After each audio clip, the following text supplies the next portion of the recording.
Nada falta àqueles que são ovelhas do único pastor, Jesus Cristo de Nazaré. Bom dia, graça e paz. Vamos lá então, Salmo 23, Salmo 23 é uma das passagens bíblicas mais famosas. E antes de explicar cada versículo, a gente tem que preparar o terreno aqui. A heresia, ela destrói tanto aqueles que creem nela, quanto aqueles que não creem. Como assim? Aqueles que não creem, muitas e muitas vezes, eles consertam a heresia com uma outra heresia. Eles saem de um extremo e caem em outro extremo. Muitas vezes, com medo de serem identificados com a heresia, eles acabam até negando verdades bíblicas. Deixa eu me dar um exemplo. A teologia da prosperidade declara: todos serão ricos, a nossa fé é medida pelo nosso dinheiro.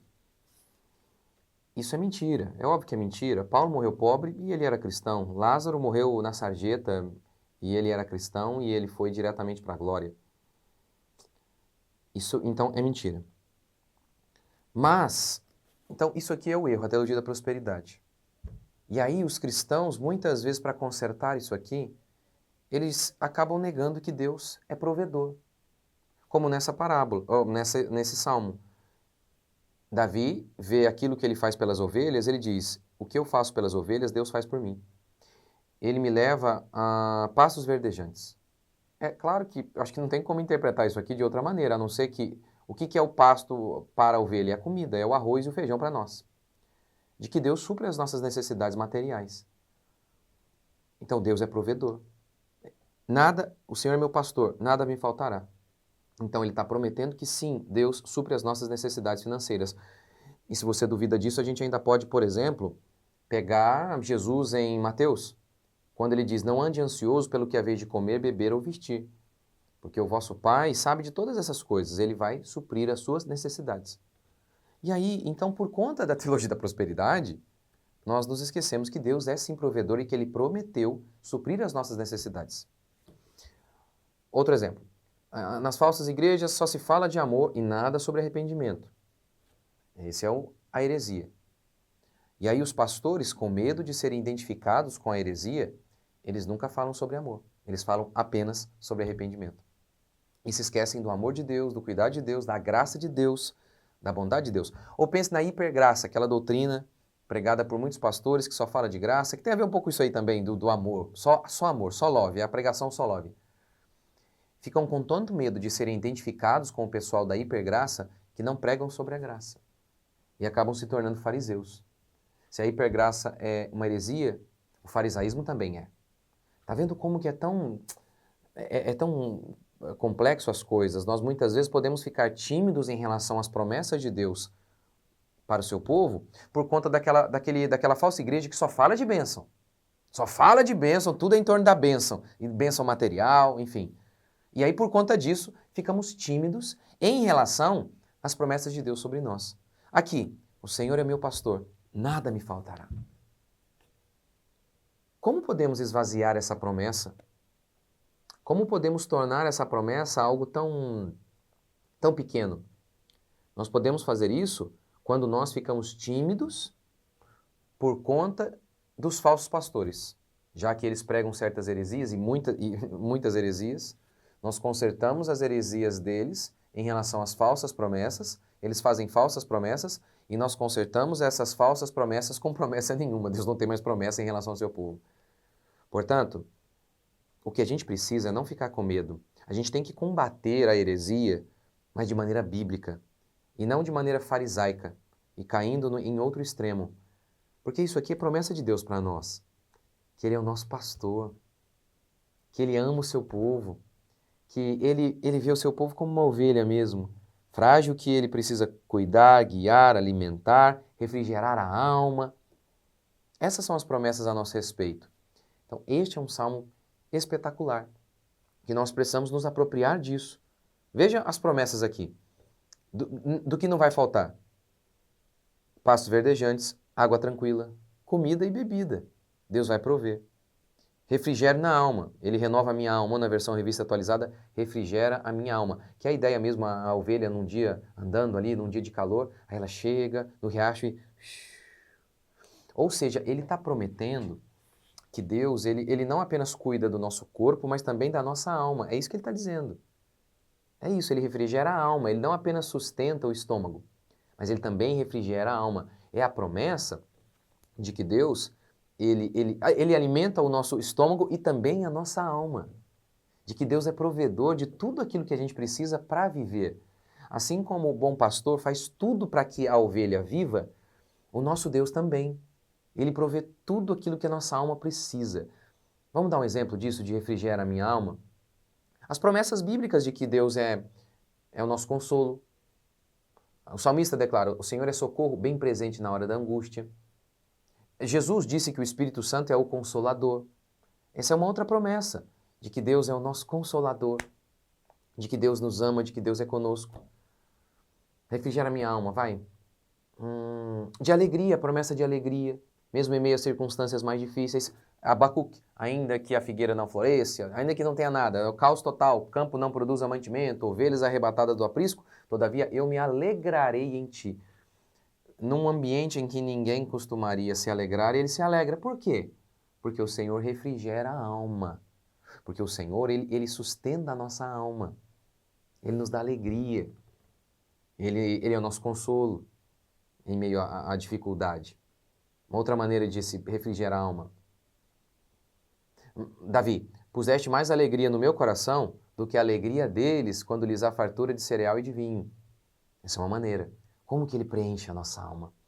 Como que muitas vezes a nossa alma está pegando fogo, mas ele vem com aquela aguinha e refrigera a nossa alma. Ele nos consola, ele nos inspira. Que promessas, não? Estamos tímidos em relação às promessas de Deus? Por quê? Primeira possibilidade, porque não cremos mesmo. Segunda possibilidade, os falsos pastores que distorcem a Bíblia nos levaram a nos tornar incrédulos em relação às promessas verdadeiras. As falsas promessas dos falsos pastores nos levaram a não crer nas promessas verdadeiras do Senhor. Malditos sejam esses pastores falsos. Mas não deixe de acreditar nas promessas de Deus por conta deles. Não escute os falsos, que fazem falsas promessas, mas não escute também aqueles pastores que estão com tanto medo dos falsos que deixaram de anunciar as promessas divinas. É promessa dele para nós de suprir o seu povo em todos os aspectos, tanto o estômago quanto a alma. Ele refrigera a minha alma, ele também me dá o pasto e a água. É tudo o que a gente precisa. Cristo é o nosso provedor. Cristo é o nosso pastor. Lembra, Davi era pastor de ovelhas. A gente sabe que ele, para proteger as ovelhas de seu pai, ele matou ursos e leões. Está vendo? Davi está pensando nele mesmo e ele está fazendo essa aplicação. A gente faz isso também Davi está fazendo isso para ilustrar o amor de Deus por nós. E Davi está dizendo, puxa, o que eu faço pelas minhas ovelhas, Deus faz muito mais por mim, de uma maneira perfeita. Você pode aplicar isso também quando a Bíblia fala que Deus é pai. E aí você olha o que um bom pai, faz por um filho, e um bom pai é assim, ele está disposto a morrer pelo filho facilmente. O que um bom pai faz pelo filho, aí você pensa, puxa vida, é o que Deus faz por mim, mas de maneira perfeita. Porque eu ainda faço de maneira imperfeita e pequena. Mas isso aqui que eu faço pelo meu filho, Deus faz por mim. É o que Davi está fazendo. É o que Davi está comparando. O cuidado de Deus, o cuidado dele com as ovelhas em relação ao cuidado de Deus para com ele. Não vamos esvaziar as promessas bíblicas. E não vamos ficar com medo. Não vamos ficar tímidos em relação às promessas do Senhor para nós. Ele nos ama. Ele tem o controle de tudo. Ele sustenta a alma. Ele sustenta o nosso corpo. Ele nos guia no caminho correto. A bondade e a misericórdia dele estão conosco em todo o tempo. Este é o nosso Deus. E nós não vamos ficar com medo de assumir e beber todas, desfrutar de todas essas promessas que Deus tem para nós. Não se torne incrédulo em relação às promessas de Deus, seja por conta dos seus pecados, ou seja por conta dos falsos pastores. Por medo de se identificar de alguém que, você está parecendo meu, daquele, você está falando do amor de Deus? Porque ele falou. Ele fala sobre o cuidado. Você está falando aí de que Deus é provedor? Porque Deus falou que é. Como diminuir isso, gente? Ele é o meu pastor e nada vai me faltar. Uma promessa dessa é algo tão poderoso, nada vai faltar, gente. Nada vai faltar. É poderoso demais. É poderoso demais para você andar com medo. Não ande. Não precisa, você não precisa, não é necessário. Ele prometeu estar com você sempre. Supri-lo em todas as suas necessidades. Não permita que essa promessa seja esvaziada e que ela se torne tão pequena por conta dos falsos pastores que fazem falsas promessas e aí eles te levam a achar que Deus não tem promessa alguma. Ou melhor, né? Os pastores que tentam corrigir os falsos pastores, muitas vezes, num zelo errado, na tentativa de consertar as falsas promessas, acabam pregando um Deus que não fez promessa alguma. E não é verdade. Ele prometeu refrigerar a sua alma, ele prometeu suprir as suas necessidades. Você crê? Vai que você está vivendo hoje um momento difícil? Não duvide. Confie em Deus. Vamos orar? Obrigado, Senhor, por mais uma semana que começa. Pedimos a tua bênção, o teu favor sobre nós e oramos. Oramos porque cremos. Cremos que o Senhor supre as nossas necessidades e o Senhor não deixa faltar coisa alguma para aqueles que são teus, são tuas ovelhas. Que a bondade e a misericórdia do Senhor estejam sobre nós todos os dias, amado Deus. Deus que nos ama, Deus que cuida de nós, Deus que nos escolheu. Nós estamos aqui, Pai, porque confiamos em Ti. Nós estamos aqui, Pai, porque cremos em Ti. Ó Deus, que não sejamos tímidos para crer em Suas promessas.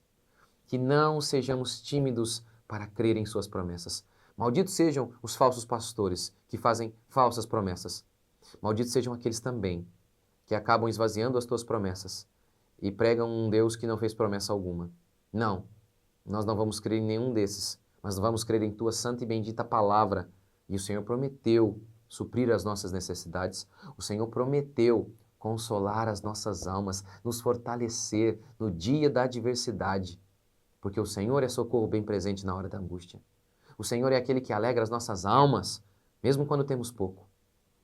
O Senhor é aquele que está conosco em todo o tempo. Portanto, nós podemos afirmar: o Senhor é meu pastor, nada me faltará. Ele me faz repousar em pastos verdejantes, leva-me para junto das águas de descanso, refrigera a minha alma. Guia-me pelas veredas de justiça por amor do teu nome. Ainda que eu ande pelo vale da sombra da morte, não temerei mal algum, porque tu estás comigo. O teu bordão e o teu cajado me consolam. Preparas-me uma mesa na presença dos meus adversários. Unges minha cabeça com óleo, o meu cálice transborda. Bondade e misericórdia certamente me seguirão em todos os dias da minha vida, e eu habitarei na casa do Senhor para todo o sempre. Essa é a tua promessa. E nós cremos na tua promessa.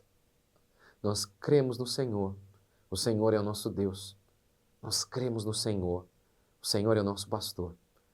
Nós não vamos morrer antes da hora. Nada vai nos faltar. Em nome de Jesus. Amém. Gente, só um aviso rapidamente. Dia 17 e 18, primeiro dia 21, dia 21 de dezembro vou estar em São Paulo, está aqui na comunidade.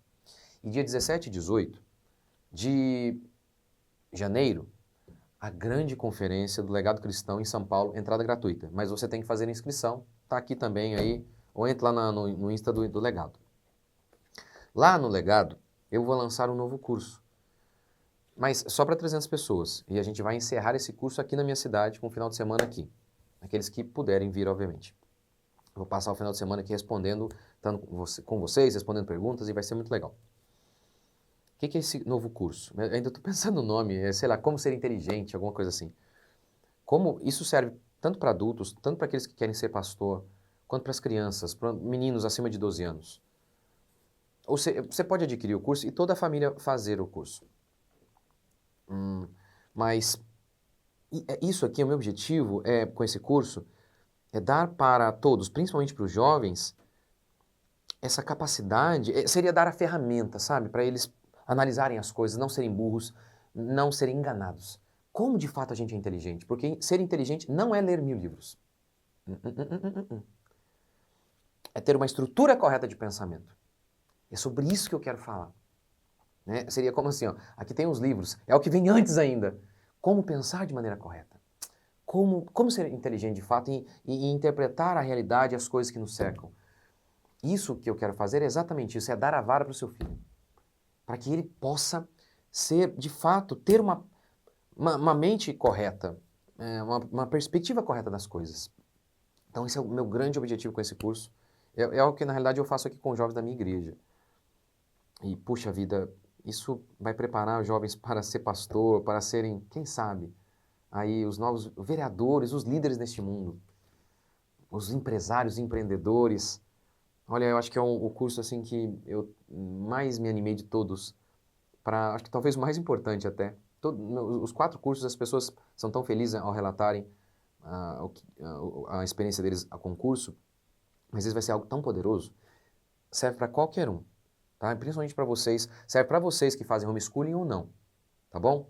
Seus filhos, mas, puxa, como vai ser poderoso para todo mundo. Então, mas principalmente para vocês pais, tem o seu filho aí, você homeschooling, às vezes não sabe o que fazer. Eu creio que o seu filho fazendo isso aqui, ele vai dar conta aí, ó, de se virar. Sabe? É isso mesmo. Eu vou fazer uma live tentando explicar melhor aí o que eu quero com esse curso, tá bom? Mas é isso aí, eu vou lançar o curso lá no Legado Cristão, dia 17 e dia 18. 300 vagas apenas, tá bom? É isso aí, gente. Deus abençoe. Até a próxima.